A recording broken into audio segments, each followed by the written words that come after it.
n8n builders have been asking for one thing: a simple way to store data from workflow executions without leaving the platform. We've been making it work with Airtable and Supabase, setting up credentials and dealing with API rate limits, but now it's finally here, and n8n just released native data tables. And it's going to fundamentally change how you prototype and productionize workflows, with no credentials, no API calls, and no waiting. So in today's tutorial, I'm going to give you hands-on practical guidance on how to become a better AI engineer through data tables. We're going to be looking at some voice AI use cases, particularly for processing the end of call report. And you'll be able to get the complete workflow that I'm about to build through our school community, so you can get to building immediately. So in today's video, you're going to learn what these tables are useful for, how to create them, how to create rows inside of them programmatically, then how to read those rows of data, how to delete them, and how to update them. And we're going to look at the two key advantages over external databases. I'm Alejo from Amplify Voice, where we built an expert network of voice AI engineers. And one of the challenges that we face when helping a customer live through our private consultations is, how do we prototype fast? How do we check that something's working? And a lot of times that involves storing data. Instead of storing the data in a new table in the production database, what if we had a tool to prototype, like data tables? This dropping is a massive shift. And n8n dropping data tables immediately solve that challenge, because now we have an intermediate isolated database where we can put data to check that things are working the way that we expected. And if they're not, we're able to iterate fast. And I'm excited to show you how to start using it in your workflows today.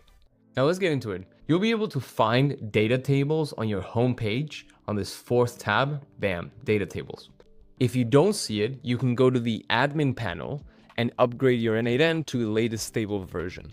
Then to create a data table, on the top right where it says create workflow, we're going to click on the arrow, and instead we're going to click on create data table.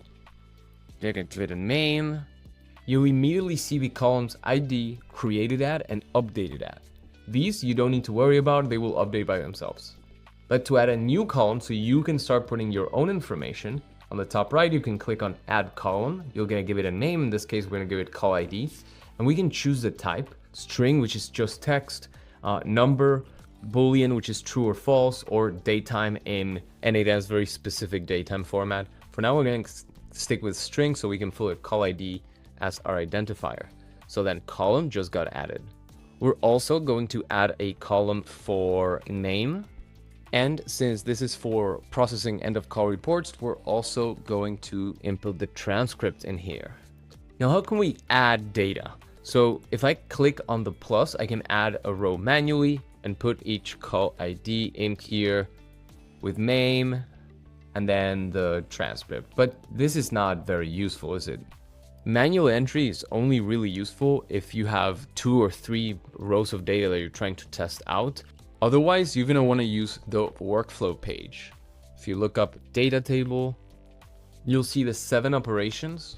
And the actions that we're able to do are deleting a row, getting the data from a row, saying if the row exists, then the workflow will go through, or if the row does not exist, then the workflow will go through. Then we have insert a new row of data, update an existing row, and then upsert a row. For upserting a row, the data can exist and then it will update that row of data, or if that row does not exist, it will create a new one. So for this use case, we want to receive the end of call report from our voice provider. In this case, I'm going to be using retail. We have a single function in this agent, which is a transfer call. And we also have that webhook plugged in, so the end of call reports actually arrive in our n8n scenario. Then, because retail sends us 3 different webhooks, we only care about the call analyzed one, so we can actually look at the transcript, so we can put the transcript in the data table. So now we're just going to add a data table node. We're going to say insert row, and we're going to choose the AV tutorial. Bam, we have call ID, name, and transcript. Now we're going to execute the previous node so we actually get the data and we can use it. And I'm going to start dragging and dropping. From the webhook, I have the call ID, and then the name and the transcript. The transcript I can pull out from here. Bam, transcript. But the name may or may not have been mentioned during the call. For that purpose, we can have an AI agent that just extracts that information. I've shown that in previous videos, so I'm going to leave you with the AI agents video that I've made on our n8n series, where I show you exactly how to pull out relevant data out of a transcript using this node. What this node is going to allow us to do is to retrieve the name of the person calling if there was one. So that could look like extract from the transcript the user's name if it was mentioned, as well as whether the transfer tool was used. Now we're going to pass in the transcript. Usually when you pass in the transcript, you're only passing the words that were said. But we care about something different, which is the transcript object with tool calls. This is actually not. This one, let me show you. Transcript object and then transcript object with tool calls. In this case, it's not going to look right, so we're going to need to do some n8n magic where we just say JSON stringify. So from a list of things that were said, we just want the strings, the words that were said. Because at some point here, we're going to see a tool call be used, tool call invocation. In this case, it was the verify name tool. That's not the tool we care about. We care about the tool for transfer call. Tool call invocation, extract phone number, keep going, transfer call to contact, bam. So we have the tool call invocation. Then now we're allowing this AI agent, this call analysis AI agent to see. So it can find out if a user's name was mentioned or if there was a transfer tool that was used. But for what we want to do, that's actually not enough. Let's think about what this table is. We need the call ID, the name of the transcript.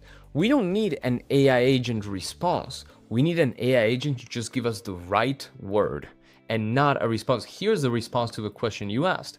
So what we choose is require specific output format. That allows us to connect an output parser that just lets us write whatever we want to output. So we have the name, we're just going to say this is John Mays, bam, and we need the transfer used. So the name and then transfer used, whether it was true or false. And once we run this, we're going to have that information available. So I can go back here. We have the name. In this case, there was no name during the call, so this is empty. Then the transcript, which we're going to repaste here in a second. And we don't have that one column for transfer used, whether it's true or false. So we can go back to our table, and this is what's so smooth about these data tables. We can just add a column, say transfer used. We add the column, this is a string, it's actually a boolean, it's actually true or false. And bam, we can go back here. We're gonna refresh, you're gonna see a little signal, and then you can refresh, and then we have the transfer used. We actually want this to be an expression, not a toggle. So we can say true or false. And all we're going to do is use that, whether it was true or false.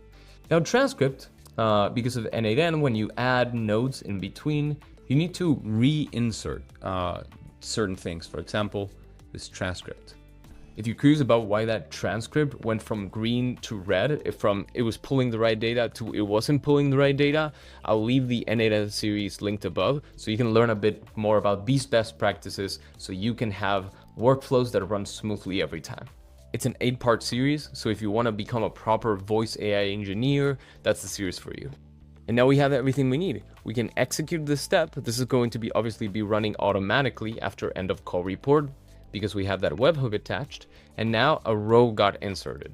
I'm gonna refresh the data table, and bam, we have call ABC. There was no name. We have the transcript of the call and whether the transfer was used, which in this case, true shows up as a check mark. Keep in mind, once the column is created, you can't just modify it.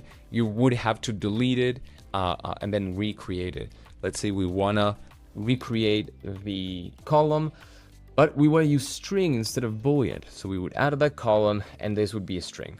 It would let us actually write the words true. And we're good. We're processing end of call reports with a simple AI agent and then inserting row into the data table. But what do we do with this data? We're actually going to use it to retrieve information about a new caller that's calling in after having this initial conversation. So we can retrieve the previous transcript. But how do we find that person? Well, let's add a new column for phone number. There we go. We're going to have a string. So now when we have that column for phone number, we're going to be not only able to insert data, but also to retrieve data. So let's save this. Now we're going to go to retail and try to reroute an incoming call to find a user before the agent picks up. So we're going to go to our phone number and we're going to click on add an inbound webhook. That URL is a new webhook we're going to create. So again, this is for after the call ends. We're going to create something for before the call starts so we can find the user that's calling us. So this webhook, we're going to click on the production webhook. We're going to paste it in our phone number. Bam. Let's see. So this is going to save. And now when a call comes in, instead of going directly to an agent, it's going to go to our n8n scenario. What we can do is ask the question, do we know the person that's calling us? And if we do, if their phone number is in this table, then we can retrieve previous transcripts. So I'm calling that phone number. It's still gonna give us an error because there's nothing attached to it. I'm not telling retail what to do with it. But we are going to see, there we go. We are going to see the execution come in, which is the important part. We're gonna have this having activated, received some data. Right now, it's going to tell me that the response to webhook was not found, so we're going to plug that back in. Okay, so respond to webhook. Now we're going to try receiving that data one more time. We're going to do another call. Bam. Be saved. We have the execution coming in. Okay, we still have an error. So the error is that we're not telling retail what to do with that information. Who should pick up? Which agent should pick up? We're not doing that yet, but what we want is actually to retrieve the data because we're asking the question, do we know this person that's calling in? So one of the awesome features of these data tables is that I can modify data manually, not only as a node. So I just added this phone number, that's the one calling in, and then we'll see how we make that caller memory happen. So we're gonna save this, we're gonna click on data table. Bam. We're gonna get a row from the data table AV tutorial 1 where the condition is that the phone number equals this value. And what's that value? It's the person calling in. So we have call inbound from number. Bam. Who is calling in? And if we know this person, then retrieve that data. And there we go. We have that call ID from my phone number, the agent transcript, the call transcript, whether a transfer was used, and then the phone number. So now the big question, what do we do with this data? How do we feed it back to the agent as memory? Well, that's what we're gonna change out here in the response to the webhook. What we actually wanna say is we have a JSON, and this is the format that retail requires, answering with an object call inbound, and then an override agent ID. What is the agent that we wanna use? In this case, we already had that, which is this agent ID. Bam. Okay, cool. So we're gonna put this in here. There we go. Agent ID, this one. And then we're gonna write in a couple things, which are which dynamic variables we wanna use. If you're curious where I got this from, how do I know this? It's not magic. I learned it from the documentation. If you look up in docs.retailai.com, inbound call webhook, which is in the documentation, and you scroll down, you'll see under response that this is the format of the data that you need to send.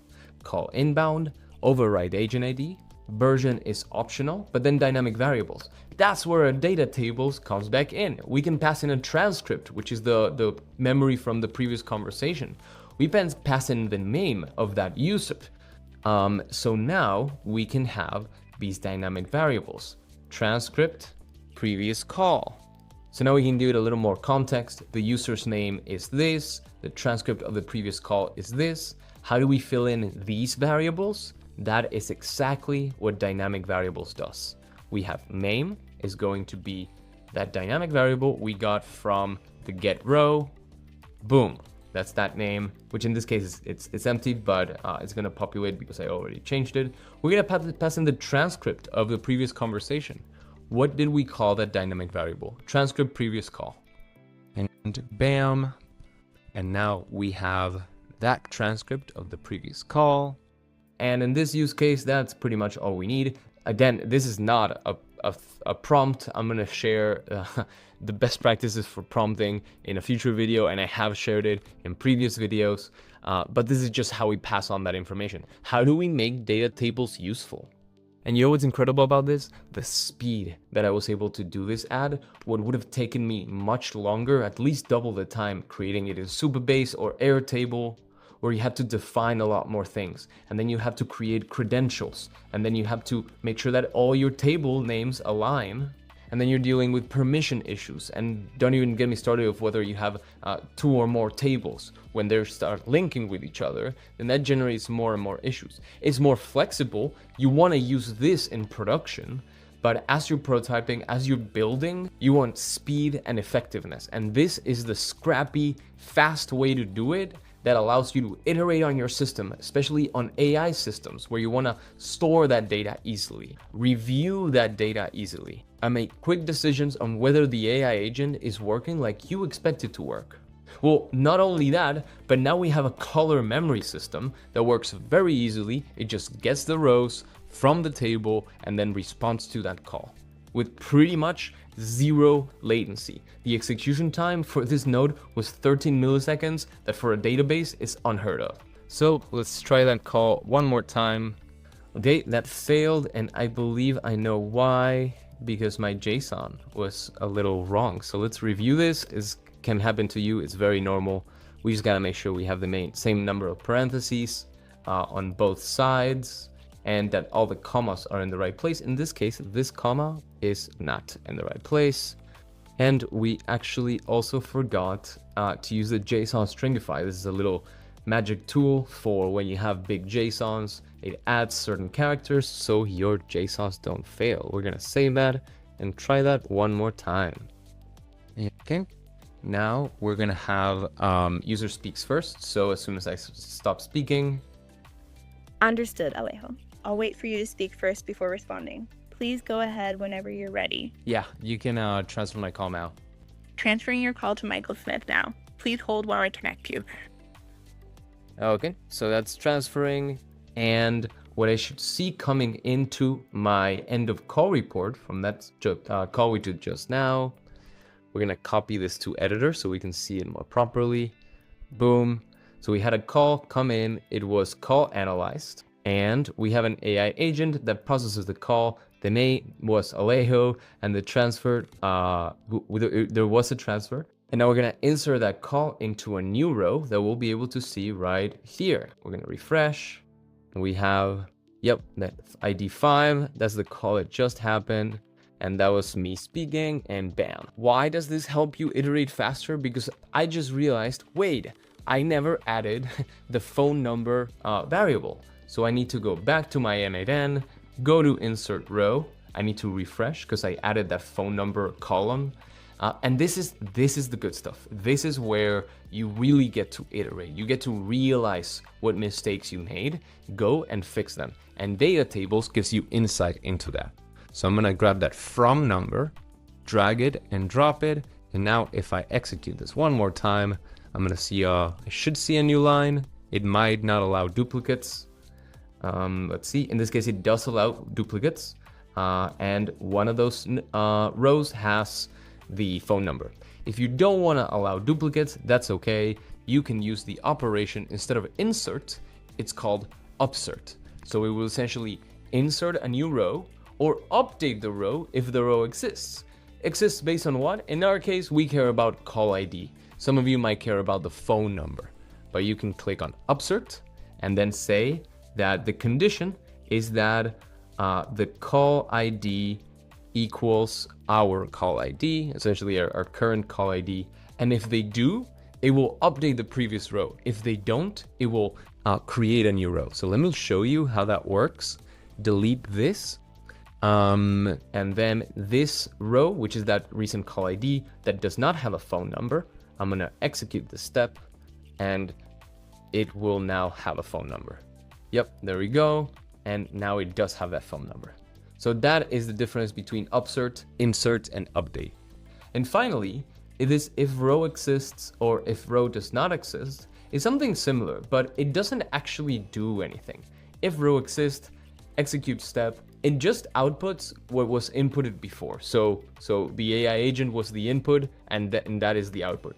It just essentially is an if node if this row exists, but only what you care about. But you could also care about whether that row does not exist. So I'm gonna duplicate that because it has the call ID, this condition, and I'm gonna change this operation to if row does not exist. And when I run these, one is gonna go through, but the other one is not going to go through. Because this row, this call ID does exist in the table, so that's where the workflow will end. So it's essentially an if node just like this one, but specifically for what you care about. For example, if the row exists, we could say data table and then delete the row. Based on what? Well, based on that call ID. Or we can say, what about the phone number? Does this phone number exist? Let's see, phone number. We have the from number, we drag it and drop it. Does this phone number exist? Yes, it exists, and we know that it exists because there is one item that came out. Otherwise, it would say no items came through, just like this one, and then the workflow is going to stop there. But this row does exist because my phone number is in there. So then I can say delete rows, or I can say get every past conversation.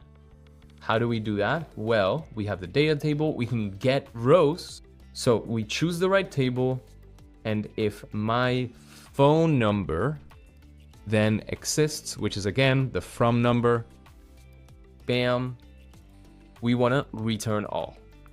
And then you'll see two rows, which are two of those rows that are retrieving different transcripts.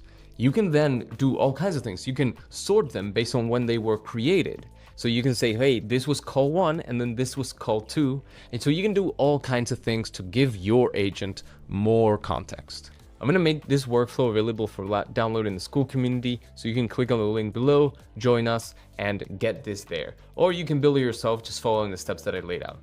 But if you're really interested in getting better at n8n, I do recommend our n8n Voice AI Mastery playlist, which is the perfect intersection between building voice agents and then making them useful, because a single voice agent does not do much if it's not connected to anything. That's why we use n8n, that allows us to connect to pretty much anything. I'll also leave the link for this below. Let me be clear, external databases like Supabase or Postgres have their space in production when you're ready to build something that lasts. But when you need to move fast, when you are prototyping, when you're making sure things work, data tables is your new best friend. Once you made sure that your tables are collecting all the right information, then you can switch nodes and make it ready for production. So the challenge for you is going to identify one of your workflows in n8n that is using a Google Sheets node or an Airtable node, especially those that gave you a bit of headache when you were trying to maybe replace data in that same table like Google Sheets, and you just couldn't quite figure it out. Maybe you did figure it out, but what if that portion of your building was simplified? What if you was accelerated? And then when you've tested it, you're ready to put in the time to put in an external database. Because through external databases, then you can show it in dashboards, then you can do more useful things for your clients with it. So a rule of thumb is if you're building it for yourself or if you're just prototyping for a client, data tables is just fine. If you're building for a client, after you have a commitment and you need to present something of quality, I do recommend using external databases. But don't get stuck on which one is the best one to use. Just use it. Get comfortable with it. Be it Supabase or data tables, it takes time to get used to how data flows and how to capture it and use it correctly. And I'd love to hear how you're thinking of using data tables, so leave a comment below. I read every comment, I reply to every comment, and if we've helped you out at all, please help us out. Click the like button and the subscribe button so this video can be shown to more people. And you can stay tuned for the next videos. And if at any point you get stuck, which happens, I have a one-on-one link where you can book a private consultation with me for 90 minutes. I'm happy to help. And remember to never stop prompting.